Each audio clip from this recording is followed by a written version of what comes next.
This is a video of the binder that I will use during Writer's Workshop for conferring. And so when you look inside the binder here, I have a couple of writing menus inspired by Lucy Calkins.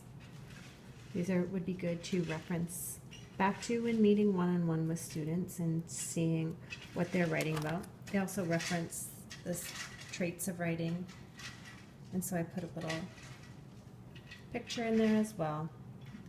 Just a reminder here of the role of the teacher and of the student during the writing conference.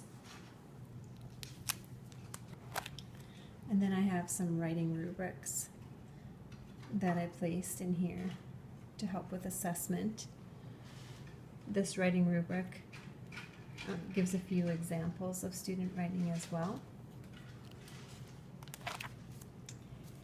Common Core State Standards. I have the English Language Arts writing standards listed. You could make individual copies of these and use them for assessing students' knowledge of the standards throughout the year. And then I also have them listed as I can statements. Again, you could put these in the individual student slots that you have, or students could keep them in their own writing folders as well, and they could be looked at during an assessment conference.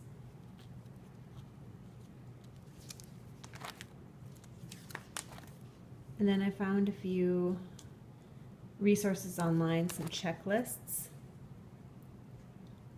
These are a little bit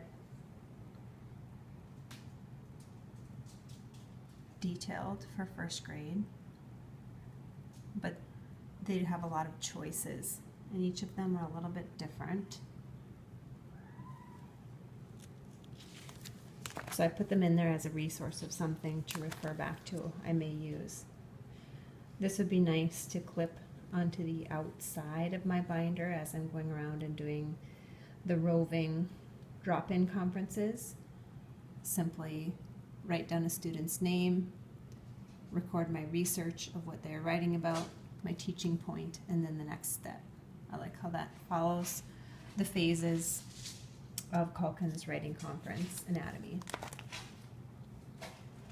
Here are some topics, questions to ask and guide the writing conference. And then these are from my scholarly project, conference language to use during each phase of the conference.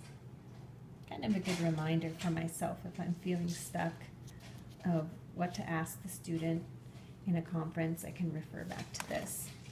Also, I put in a small group planning form if I'm meeting with a small group. Then I individually numbered the tabs here for each student. I like to use numbers because I can then use the tabs over and over again. And what I will usually do is place a class list right here of the student's name with their number next to their name.